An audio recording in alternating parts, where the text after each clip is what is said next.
7 versus 6, सिर्फ एक जज और उस एक वोट ने इंडियन डेमोक्रेसी बचाई। कैसे? ये रही 1973 की कहानी। केरला गवर्नमेंट ने 1969 में लैंड रिफॉर्म्स एक्ट पास किया, लैंडलेस किसानों को जमीन देने के लिए। इस रिफॉर्म में इटनर मठ की कुछ जमीन भी एक्वायर होनी थी। मठ के प्रमुख स्वामी केशवानंद भारती ने 1970 में सुप्रीम कोर्ट में चैलेंज कर दिया आर्टिकल 32 के अंडर। लेकिन केस बहुत बड़ा हो गया। इंदिरा गांधी गवर्नमेंट ने 24th, 25th और 29th अमेंडमेंट्स पास किए थे।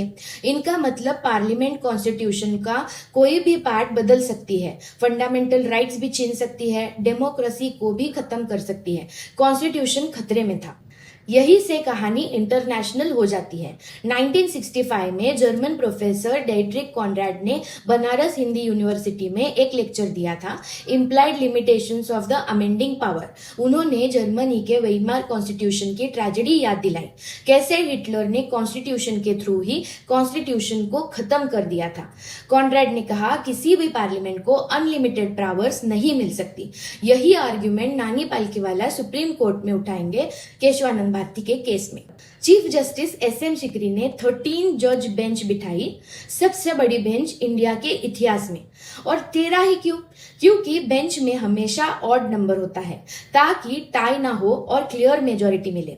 68 डेज तक आर्ग्यूमेंट चले, लॉन्गेस्ट केस एवर। 24 अप्रैल 1973 फैसला आया 7 वर्सेस 6, सिर्फ एक जज के मेजॉरिटी से। कोर्ट ने कहा पार्लियामेंट कॉन्स्टिट्यूशन अमेंड कर सकती है लेकिन उसके बेसिक स्ट्रक्चर को नहीं छेड़ सकती। Democracy, judicial review, secularism, federalism, rule of law, ये कॉन्स्टिट्यूशन का कोर है। इन्हें कोई भी गवर्नमेंट कभी नहीं छीन सकती। यही है बेसिक स्ट्रक्चर डॉक्ट्रिन। और सबसे इंपॉर्टेंट बात, लैंड रिफॉर्म्स के अगेंस्ट ब्रिटिशनर हार गए। मठ की जमीन लैंडलेस किसानों को मिल गई, जैसे रिफॉर्म का मकसद था। लेकिन उस केस ने इंडिया को कॉन्स्टिट्यूशनल डिक्टेटरशिप से बचाया।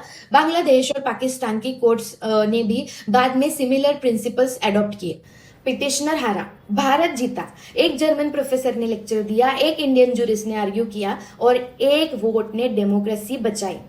सेव करो, शेयर करो और फॉलो करो लॉ विद चर्यू ऐसे ही केस लॉस के लिए। Thank you.